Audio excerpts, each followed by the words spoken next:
Hi, welcome back, APCSA students. So in this video, I'm going to show you how to set up your account with Codingbat. So open up a browser and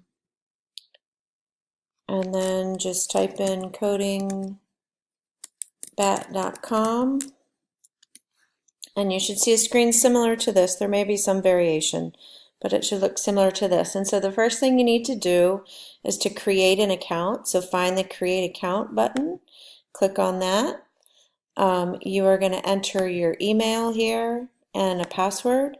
If you use the school email, you won't be able to do password recovery, but if that's the only email you have, just use that account. Be careful when you set your password. You need to remember it. I can't reset it for you. You'll have to create a new account if you forget it. So once you enter your email and your password, you're going to click Create Account. I'm not going to show that part because I already have an account. But once you do that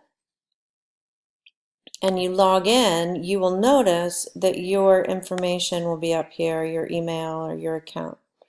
So whenever you're doing anything in Codingbat, you want to make sure you're logged in or it won't be recorded. So Codingbat is a place where there's some programs or methods you can write code for. So it gives you practice writing code. So we're going to start with some simple practice with some Boolean algebra and conditionals, but we'll be doing this throughout the year. So again, you want to make sure you're logged in so it records your work. So before you start on the first one, once you log in and see your email over here, I want you to click on Prefs in the upper right hand corner.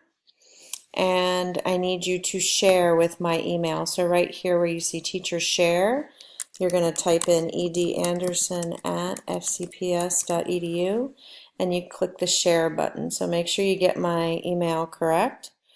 And click Share.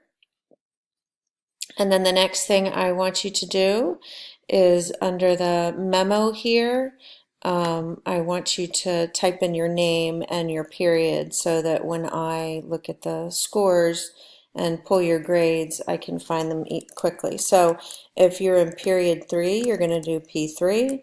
If you're in period 4, you're going to do P4. So capital P, capital P, and then the number or the period you're in, then 1 space, and then your last name, comma, space, and your first name. So it needs to be in this format so that I get everybody in alphabetical order. So again, capital P, the period number, a space, last name, comma, space, and your first name. And then you can say update memo. So that will stay here, and if you go back to the main page and go to Prefs, you should be able to see that again, just like that. So that is it for the setup. And so to get started, we'll be working in the warm-up and logic 1. So logic 1 you're going to be doing on your own. And so you have checked the calendar for when there's due dates. So usually I assign them in groups of 10. So logic 1 is where you're going to start doing the individual ones on your own. But I'm going to show you one here in the warm-up. It's similar to logic 1.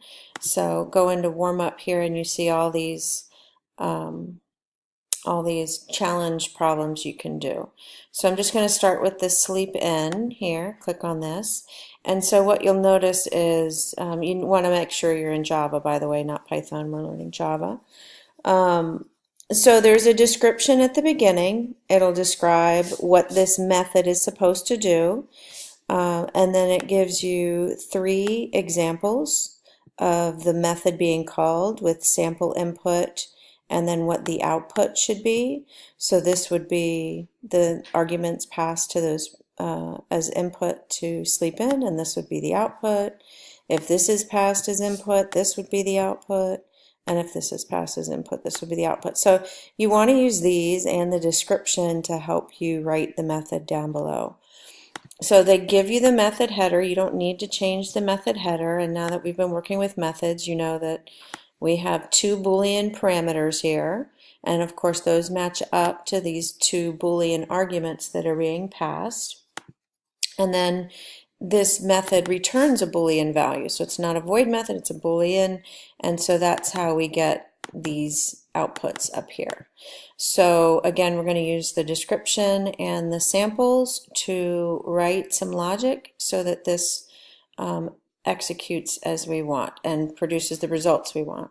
So this one says if weekday, if the parameter weekday is true, so when they say parameter, they're talking about this, so they're talking about this variable. If this variable is true, or it is true if it's a weekday, and the parameter vacation is true if we are on vacation. So, and what this says is that we sleep in if it's not a weekday or we're on vacation. Okay, that makes sense. So weekday we can't sleep in because we have school, weekend we sleep in, and vacation we sleep in. So we want to return true when we sleep in. And we sleep in when it's a weekend or vacation. So to start, we're going to ask a question. So I want to return true if we're on vacation. So if vacation equal true, that's one of the times I want to return true, because that's going to indicate that we want to sleep in. Now remember when I talked in class about getting away from doing this equal true with Booleans. So I'm going to actually put that over here as a comment. So it's asking, but I don't need the equal true part. So I'm going to take that off. So if we're on vacation, return true. Else if it's not a weekday, so notice I did the not symbol. So not a weekday would indicate a weekend. Then we want to return true. And else, return false. So when you get something typed in, you can hit go.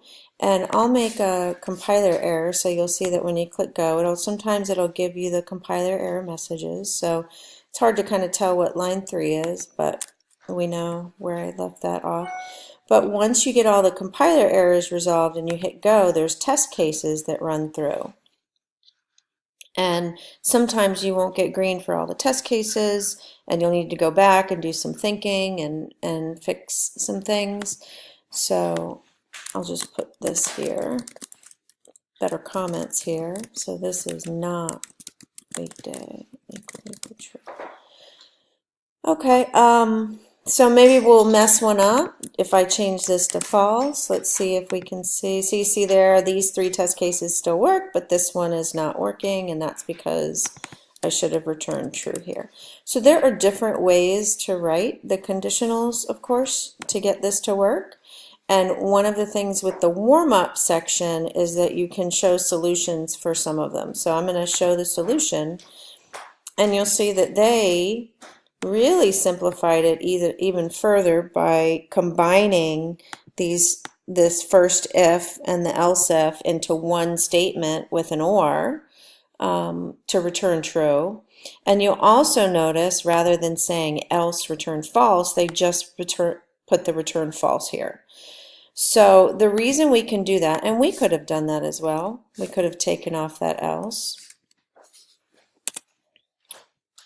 So the reason we can do that, and I'll show the solution again, is because if I were on vacation and I return true, I leave this method. And if I were on the weekend, I would return true and I'd leave this method. Well, if none of this happens, I'm going to fall here. But I'm not going to come here if I've already returned true. Once I return true, remember, when you return from a method, you leave the method. You don't even ask this question. If this were true, if we were on vacation and we returned true, then I'm not even going to execute any of this code. So the quicker you can get that into your head, that when you hit a return in a method, you leave. So you want to be careful where you put them, but it does allow you to sometimes have something dangling here at the end, sort of as a catch-all. So don't worry about getting fancy, but you can. You want to practice some of your Boolean algebra. I would try to write it on your own and really avoid hitting the show solution.